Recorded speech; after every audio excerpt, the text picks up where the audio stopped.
galing ng ano, Paswa? Tanay pa. Ay.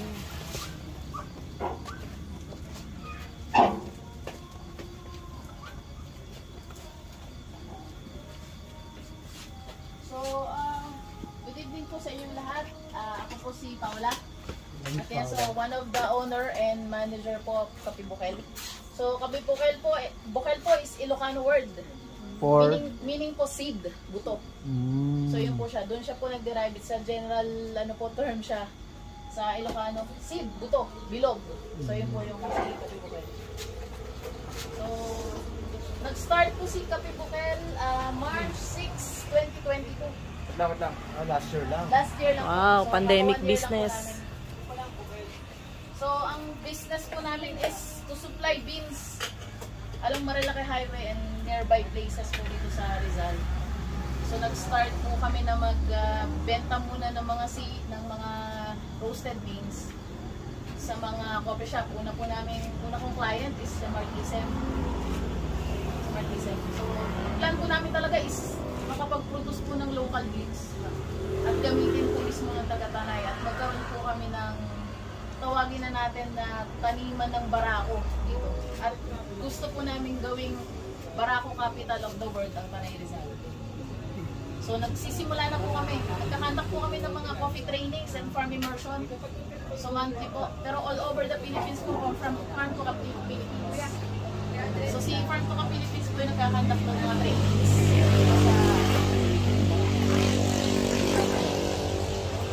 So monthly po siya. All over the Philippines po. Meron po kami Cebu sa April. Pero ngayon po, sa number 12 po, mag-host po ng bootcamp. Is coffee appreciation po. Hindi siya talaga training. Pero which leads to tested certification on coffee production and management, National Certificate 3. Barista, National Certificate 2, Level 2 on coffee professionals. So yun po yung kinakandak na, which leads to test the certification. So yun po kinakandak ni Kape Bukel. So, ang mga beans po natin is local. Galing po siya ng Davao, Mount Apo. So, mismo nakapunta po si Kape Bukel sa Mount Apo at nagkandak po ng training in kawa roasting. So, featured po natin doon is yung mag-roast ng kawa. Turuan po yung mga farmer na kahit wala pong roasting machine, pwede sila mag-roast. Benta nila local. Na-roast. So, yun po din-training ni Kape Bukel. So, meron po tayong beans from Barlic, Mountain Province. So, roasted din sa kawa. Pangan Benguet. So, si Farm to Cup Philippines din po ay name po natin yung lahat po ng beans natin kung saan po siya nag-originate. Bibigyan ko po kayo ng example. Like, Atok. Alam ko po, known sa inyo si Atok pagdating sa kape. Tama po? Tama po. May nakakilala po ba kay Atok? Atok Benguet? Si Atok Benguet. Yes, Atok known Benguet. po siya sa kape. Pero si Atok can only produce 10 tons ng coffee. Pero nakakapaglabas siya ng coffee, 35 tons. Parang ano rin. Ibig sabihin, saan nanggagaling yung 25 tons ni Atok? Galing sa nearby places ni Atok. So, tinename siya as Atok. Pero dapat hindi. I-name natin siya, the origin kung saan nanggaling si coffee. Like, Mount Apo, kasi doon siya talaga nag-originate. Ang tawag doon is single origin, single farm. So, si Barlic Mountain Province, tiname namin siya sa Barlic, kahit na may known sa kape sa Mountain Province. Pero din-known namin siya Barlic.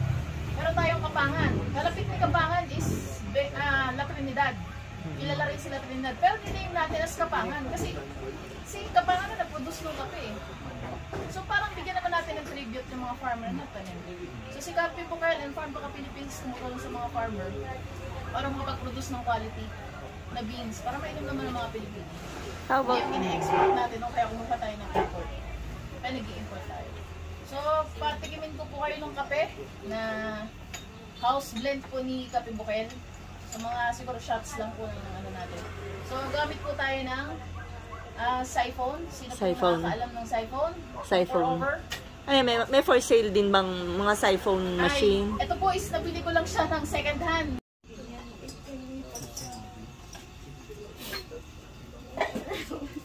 Pag po nilagyan nyo siya ng dapat po mainit na mainit yung water nyo. Para po siya umakyat ka agad. Bawal pasindi nga ako.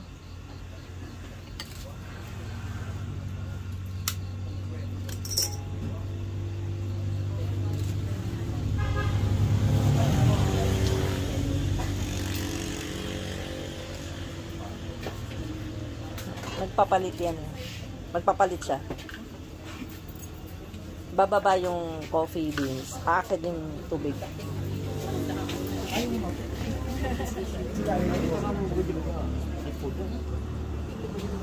Naano rin ni GM yan yung mahilig siya magyaya dyan eh. Pag yung sa siphon. Ah, may ganito rin palang klase. Galing.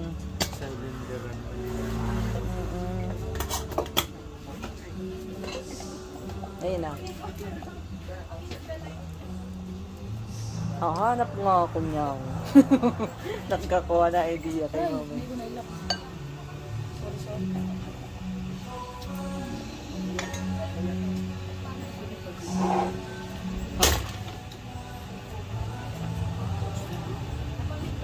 Yung tama na bilhin niya 300 lang.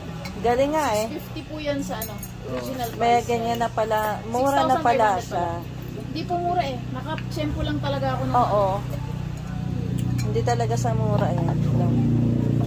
Natutuwa ako may ganyan na palang design.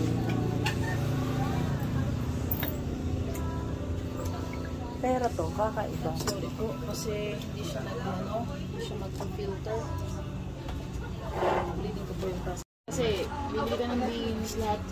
Tsaka, wala akong machine. Wala akong machine. Kasi magpapamahal sa kape mo, yung machine na ginagamit mo. Magkano yung machine is 300,000. So, itong coffee from Harvest nung kung ano. Ano yan? From Candelaria, Quezon ma'am. Ah.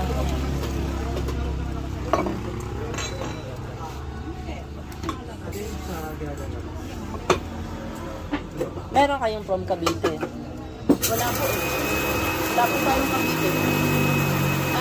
Wala naman pong kape sa Cavite na marami commercially. So hindi pa tayo mabibigyan ni Cavite. So karamihan po ng coffee Pahimis. nyo galing Davao. Benguet po. Benguet. Ay, hindi mo pala pwede yung ganyan si Pahimis eh, no? Nabidyo mo, Will? Barako, kaping barako ng ano, Batangas.